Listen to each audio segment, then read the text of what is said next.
Good morning, everyone. Welcome back to my Q&A on Save, Invest and Grow Your Money here on this lovely Sunday morning. A little bit past 10:30. Apologies for that. Had a small technical issue with my webcam.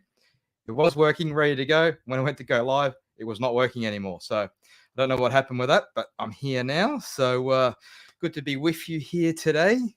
Today, one of the key questions the key question that I'm going to address, and it's a bit of a foundational question for any of us wanting to grow our personal wealth and particularly, with a goal of buying an investment property.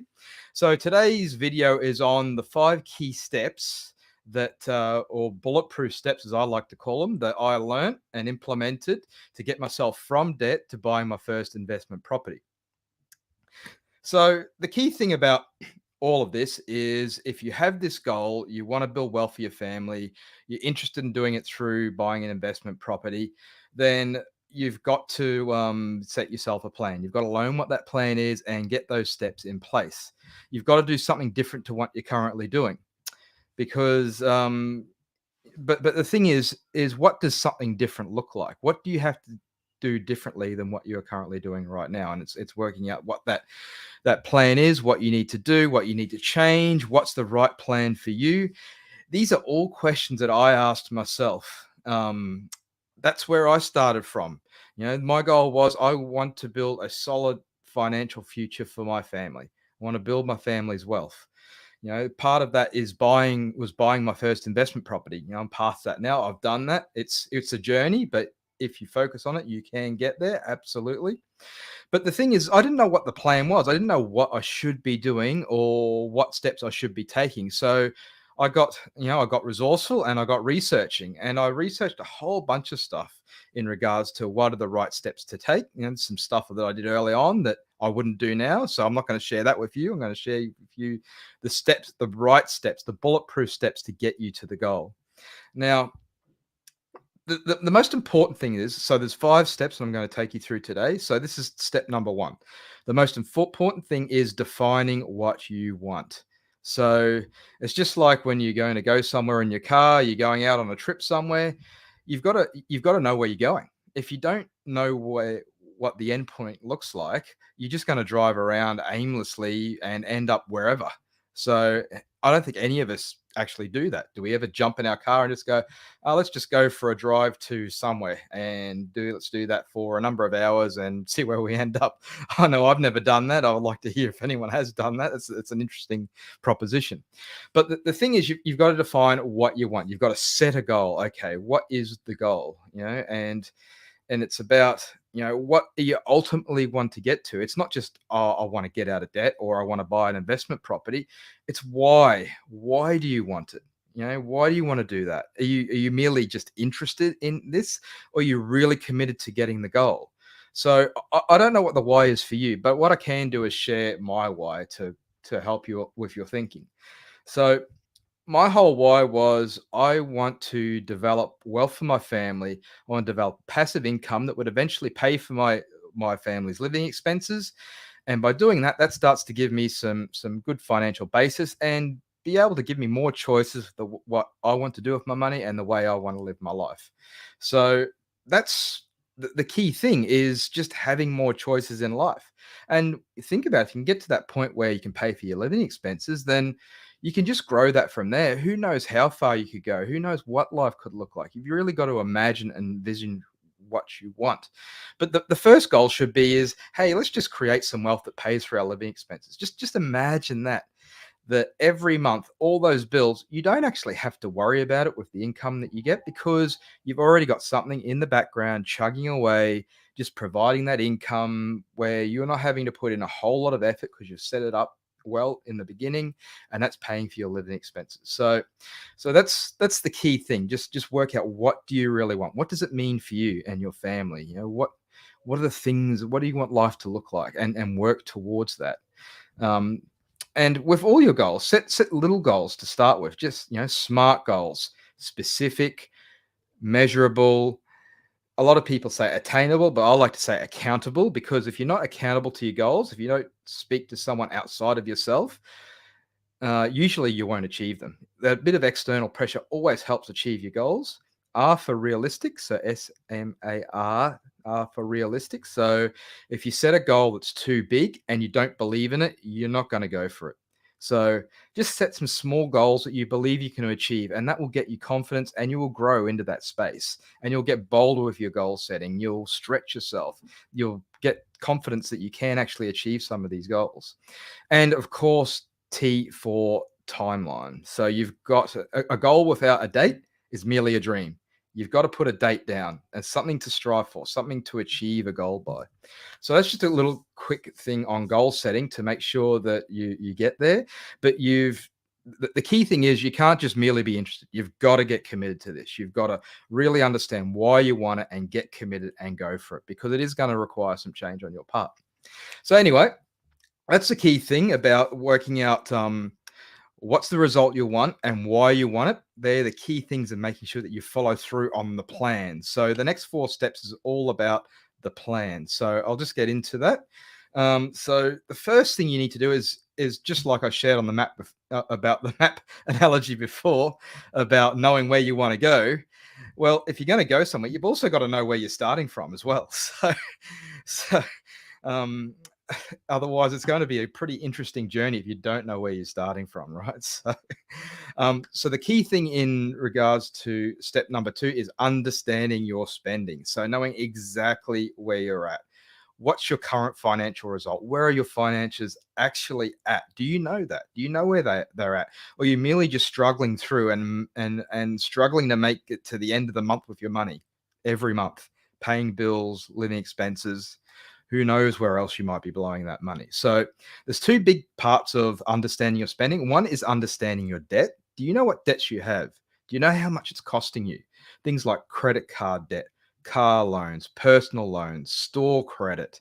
Let's not talk about if you already own your own home or maybe even an investment property. Let's not talk about that. That's debt that is against an appreciating asset. That's okay. I'm talking about debt that's not going to put money in your pocket. That's not going to help you grow your wealth over the long term. So this is consumer debt. I'd like to call it toxic debt. It's stuff that burns a hole in our pocket. So that's one thing you need to understand. The next thing you need to understand is, where are you spending your money? What are your money habits? Do you know where you're spending it every month? Like, once we understand what the debt the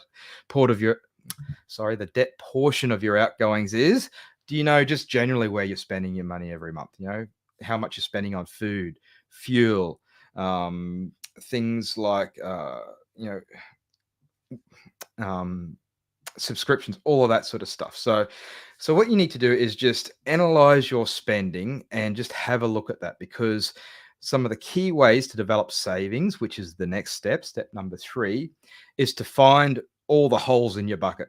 Where are you bleeding money? Because there's no point going off to work every day, working the line hours that you do, filling your bucket up with cash, putting that bucket on your shoulder, bringing it home, and by the time you get home, half of it's leaked out the hole in the bottom of the bucket.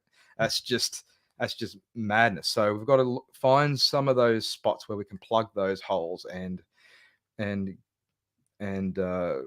just start undoing some of the damage around debt and maybe some spending that's not so smart or not giving you so much value. So, you know, the key thing is understanding those spending habits, because it's those spending habits that have got you to your current financial position.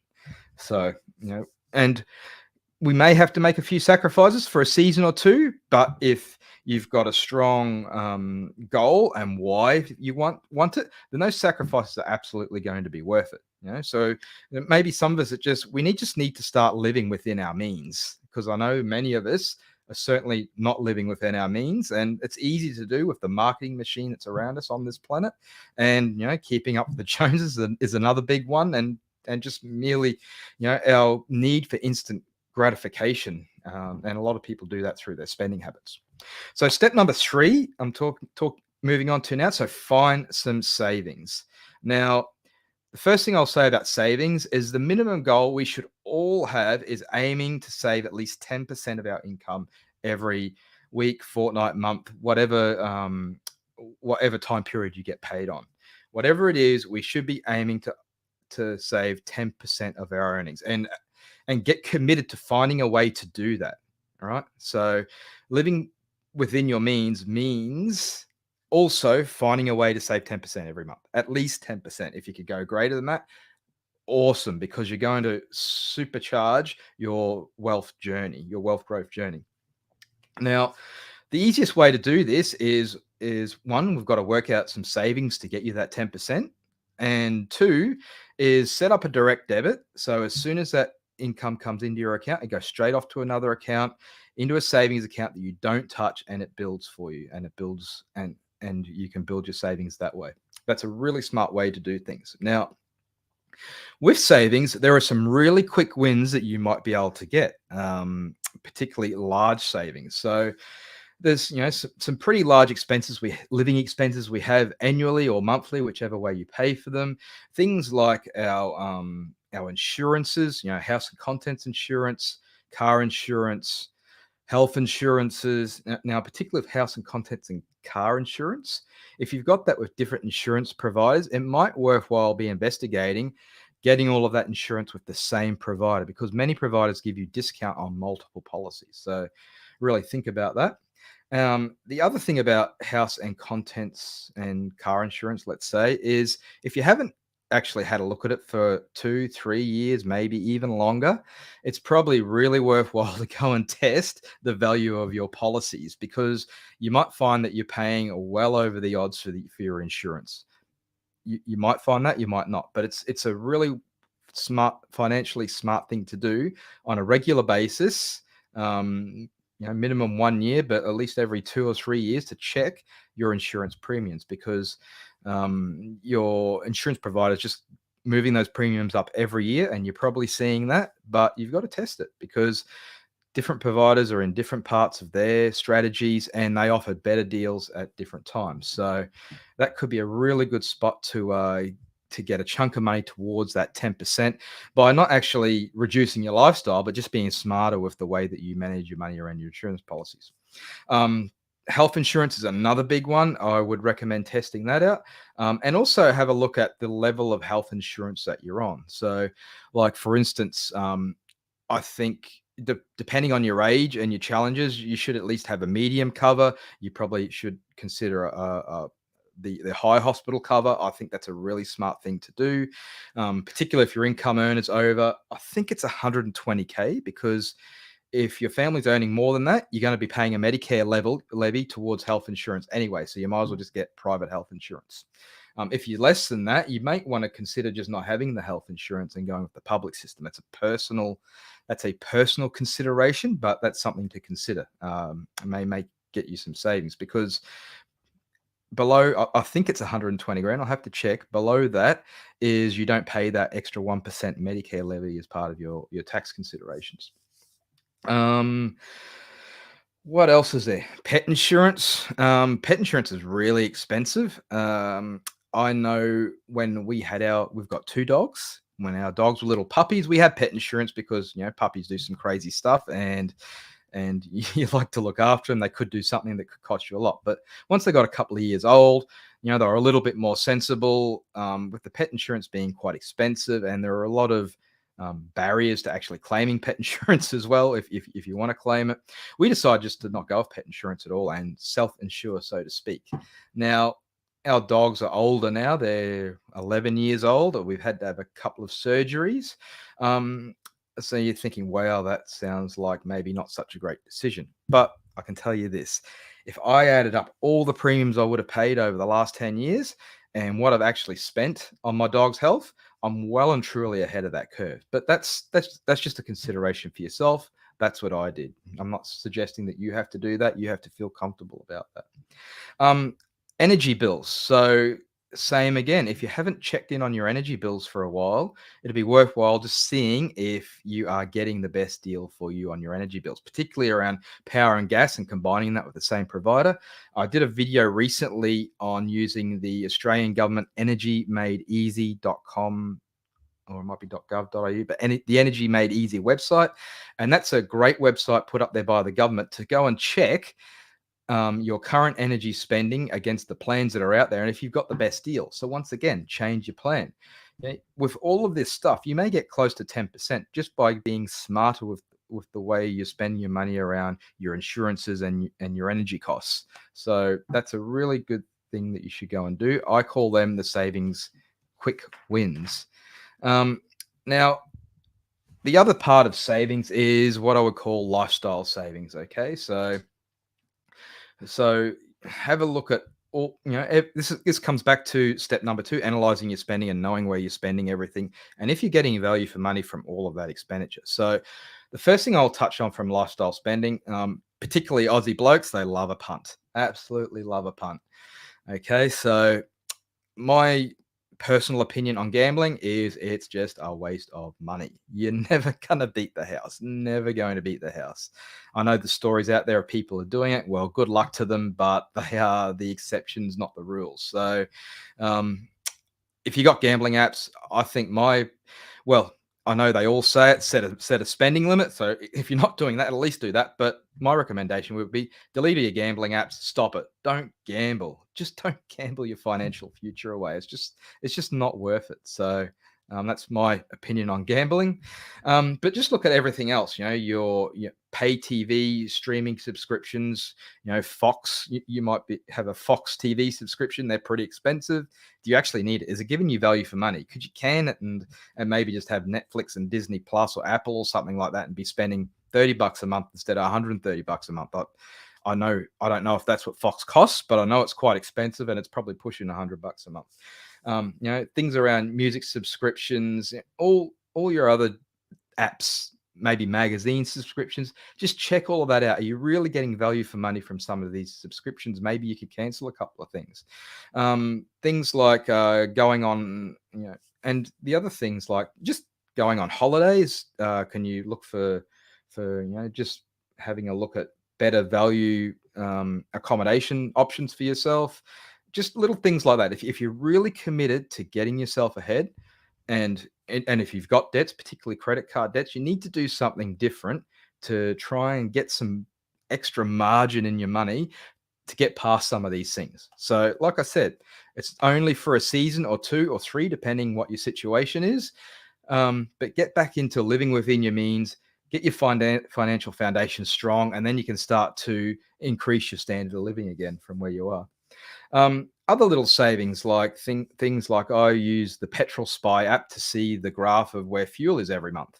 And we don't use a lot of fuel, but I always try and make sure that I fill up at the bottom of the petrol price cycle, and it cycles about 40 cents every month. So, check that out. On a full tank of fuel, you probably save $20, and you do that, 10, 15 times a year. It's a few $100s, so it's better in your pocket. And just using discount gift cards, and you might have an RACQ or Bupa or whatever with your insurance funds, your bank. Everyone is doing sort of points or some sort of discount offering these days. So just check them out and take advantage of them. All right.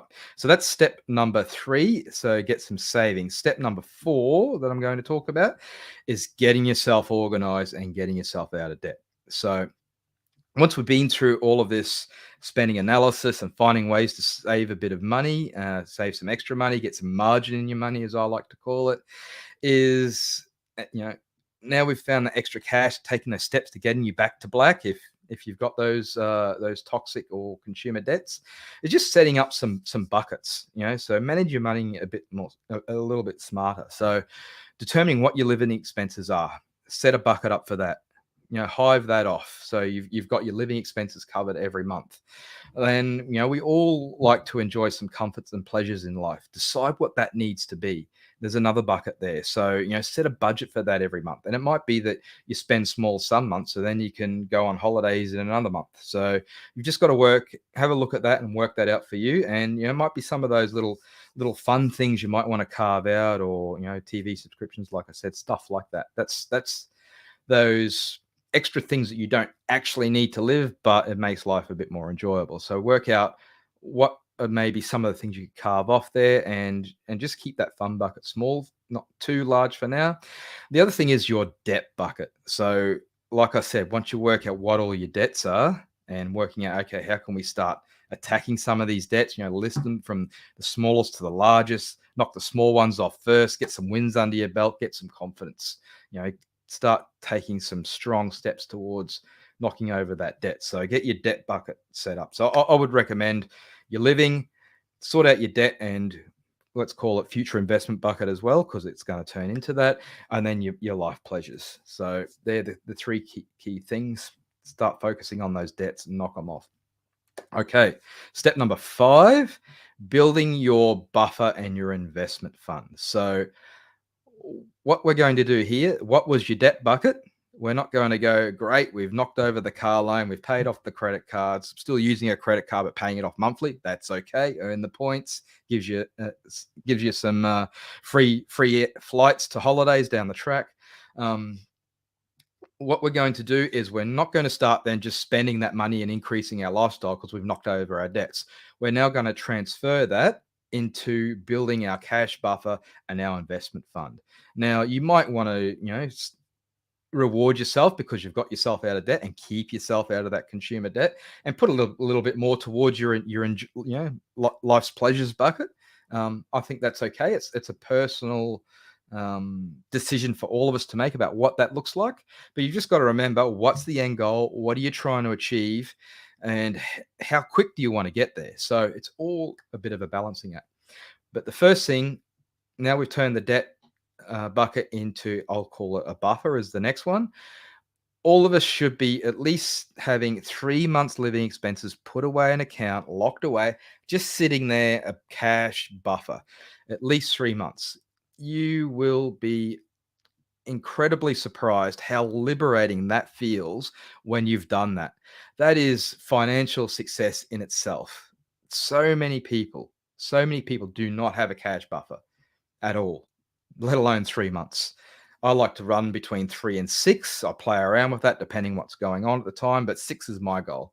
But it's absolutely liberating. I know when I got there and made that cash buffer, it was, yeah, you've got margin. You're not so worried about, are you going to make the end of the month? The stress, it takes the stress out of your finances, and that is you've absolutely got to get that cash buffer and keep a minimum of 3 months. So once you've got that, then you can set up now your investment fund. So put your cash buffer aside. We've now got, we're splitting the debt bucket into 2: cash buffer, investment fund. And the investment fund is now what you're building to growing your wealth. Okay, so let's call it the deposit for your first investment property.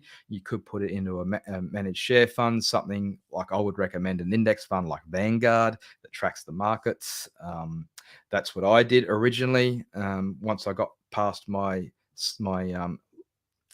cash buffer account, and I just started to build that investment fund. So if you're looking to invest in property, just a quick thing to help you get focused in regards to your goal. Just let's say you're going to buy a $500,000 house in the suburbs to rent out to a standard family, which is what I recommend. That's the I think the sweet spot in the Australian property market, particularly if you buy it from new, because it gives you the best tax advantages from a depreciation perspective. I'm not going to get into that now, but let's just say you're going to buy a $500,000 house. Let's say we're going to use lender's mortgage insurance, because you'll need that if you're going to have less than a 20% deposit. So 20% deposit would be 100 grand. That's a lot of money. So let's maximize that. You can buy up to 90% loan to value on an investment property, but you need to allow an extra 2% for the LMI that you can put into the loan. So let's say 88. So you need a 12% deposit for your $500,000 house. Now, it doesn't end there. There's a few other costs that you need to factor in as well. Things like stamp duty, things like your legal costs, some other bits and pieces of disbursements. If you're buying a house on land package, you need to allow usually around 6 months costs for your mortgage interests, because during the build period, you have no rent coming in, of course. And as you go through the build period, firstly, you buy the land, and then the stage payments for the build. You need to pay the interest on that loan, that first part of the construction loan, before it becomes a rental property. So all up, you're going to need about 90K to be comfortable to be able to buy a $500,000 investment property. Now, you might be sitting here thinking, 90K, holy bloody cow, that's a lot of cash. I don't even have any savings at the moment. You know what? first property is the hardest. It is the hardest because you're starting from your own pocket. You don't have any other investments or growth investments to help you get there. So, yes, it is going to be hard, but you've got to set the goal. If you're determined to build wealth for your family, you can get there, and so many people do. Okay. One of the key, I know it seems like an absolute mountain to climb. Now, one of the other key things about property investment is be careful not to jump straight into the first property you think of that's affordable. You got to make sure you buy the right property, because if you buy the wrong property first up, it's going to take a long time for you to be able to get enough equity to get the second property. And then we use the properties to buy more properties. Okay. So I'm not going to get into that now, but that's just a little tip. If you want to get on the property ladder quicker, you could consider buying a property with someone else, maybe going 50-50 with a brother, a sister, your parents, a really good friend that's also got the same goals and values as you. And you can pool your money and get on the property ladder quicker and get that property growth working for you. And then you can use that to buy your next property. So, but these are the steps. Okay. These are the 5 steps. Define what you want, understand your spending, find some savings, get yourself organized, get yourself out of debt, build your cash buffer and your investment fund. Now, you follow these things, you will get there. You absolutely will get there, but you've got to get committed. You can't merely be interested. You've got to get committed. You got to connect to why you want it, and that will help you follow through. So you can absolutely get there. And we hear the stories all the time of people making it, particularly people from lower income type employment, that you think, well, how the hell did they get there? But they did it. They were determined and they got there. So you can get there absolutely. And just like I said, just go for it. So hopefully you got a lot of value out of that today. Feel free to add any comments in the comments of this video. If you've got any questions about anything that I've said today, throw them into the comments as well. And I'll look to potentially do a video on those questions to answer in the future, or I could answer it in the comments section as well, depending on the size of the question. So that's it from me today. Like I said, hope you got a lot of value. Have a great day. And I'll see you at my next Q&A next Sunday morning. Thank you very much and see you later. Bye.